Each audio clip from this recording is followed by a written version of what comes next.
Business in the 217. And one thing we love doing here on the WMAY morning news feed is highlighting how you can help some of the nonprofits in the area that do business, but also do great work for the community. And joining us now is Jeff with Big Brothers Big Sisters. And Jeff, you got a fundraiser going on. COVID-19 has definitely had an impact on not just your nonprofit, but all nonprofits. But Big Brothers Big Sisters, you guys are looking to ensure that you can make up some of that lost revenue that you've been able to get in previous years, but because of COVID, it's been difficult out there. So let's start there. What kind of fundraising opportunities do you guys have for Big Brothers Big Sisters? Right now, currently, we have what we call Cash for Kids' Sake. It's a cash raffle that we will be drawing on February 1st. We have a $50,000 first prize if we sell all 2,500 tickets. We have a ways to go still, so there's still a lot of opportunity to purchase a ticket and support our services here in Central Illinois.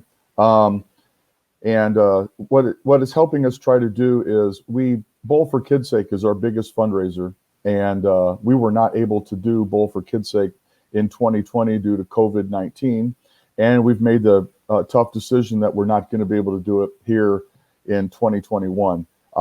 We lost approximately about 50% of our revenue because of COVID-19 and not being able to put on our Bowl for Kids' Sake and our Golf for Kids' Sake events. What kind of things does this type of revenue, the stuff that people provide for Big Brothers Big Sisters through giving spirit they may have, how are those dollars used within the organization? It goes right to the front line, to our case managers. Child safety is our biggest goal. We want to make sure that we create healthy relationships between our littles and our bigs, as we term them, and manage that relationship so it grows to last over time and gives each child the opportunity to experience things they might not otherwise be able to, and hopefully graduate high school, possibly attend college. We're talking with Jeff with Big Brothers Big Sisters here on the WMAY morning news feed, and I do want to get into the mentoring opportunities that there are available, because it's extremely vital for those opportunities. Individuals like myself can get involved and provide a bit of that mentor or that kind of role model, or somebody just to be there for a child who doesn't have that role model or that adult figure in their life. Talk about the importance of mentoring and Big Brother Big Sisters role in making that happen. Yeah, currently it's National Mentoring Month right now, and we're celebrating that. We've learned a lot through experiencing the coronavirus. Everything that we're doing now is remote, but we have been able to adjust and develop those relationships as we continue through this tough times. It's been, our service is very essential to the communities that we serve. These children, they're staying at home, they're not at school. Mentally, it's tough on everybody. But we've been able to do like online activities. We did pumpkin carving. We did gingerbread house just here in December. We got some more stuff planned here coming up. But we also have 117 kids on our waiting list at this point in time. So at this time last year, we had 80.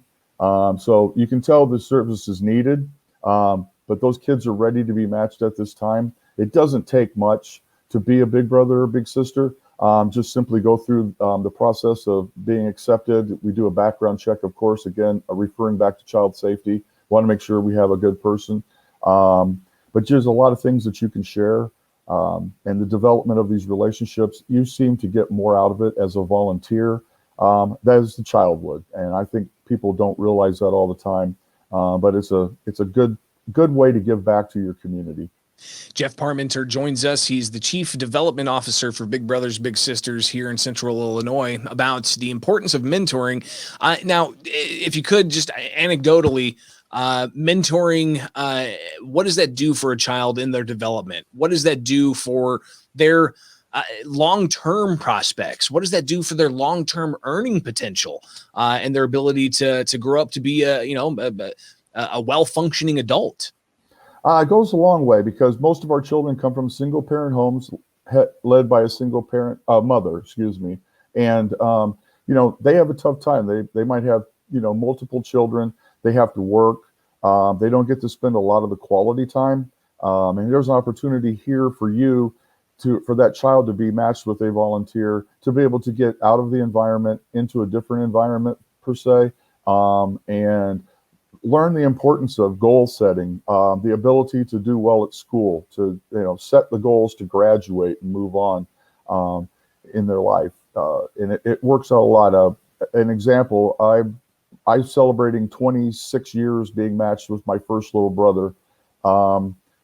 The biggest key in the relationship with him was he did not know who his father was and never had a male role model in his life. His responsibility to himself and others wasn't very good.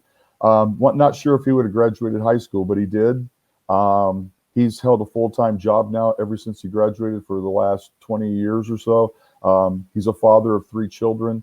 We still talk all the time, but without that opportunity of that person being in his life, he probably would not have graduated high school, and who knows where he might be today. Jeff, who got more out of that relationship? Your little brother or you? I do. He's funny. He tells every time he comes to some of our activities, he tells stories, and the things he remembers from us being matched way back, I just have to laugh. It's so funny. But the impressive part is he's told me on numerous times, that what impressed him the most was I had my own family, but I took time to involve him with my family and make him feel like family. Very cool stories that a lot of people out there, they're looking to find some fulfillment in life. And this is one of those things that they can do, is to step up and to be a mentor for some of those young people in our community that don't have those adult role models or those mentors, to be able to show them the different types of things that they can do, and even facing adversity, like coming from a single or a broken house, and not having that mentor in their life. There are still people out there that care for them. National Mentoring Month ongoing right now. We're talking with Jeff from Big Brothers Big Sisters here on the WMAY Morning News Feed with Business in the 217. And Jeff, finally here, let's talk again about the donation drive that you guys are doing. Of course, with COVID-19, you guys have taken a hit, unable to do Bowl for Kids' Sake, which is a massive event. Can't wait for that to come back. But in order to make up for some of the lost donations, you guys are doing a cash raffle. Tell us again how we can take part in that and when the drawing is going to be held. Yeah, you can visit our website at bbbscil.org to purchase tickets, or simply just make a donation. Again, we're going to give, if we sell all 2,500 tickets, we're going to be giving away a $50,000 top prize and 38 other opportunities to win cash. At the same time, you're helping us continue to provide our essential services here in Central Illinois. And if you feel so, at the same time you're on the website, sign up to be a volunteer. Again, we've got 117 kids on the waiting list, just waiting to have a match with a big brother or big sister.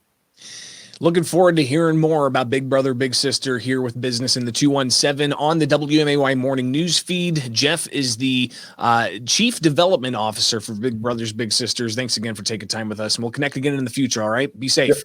Thank you, Greg. Thanks for having me on. You be safe, too.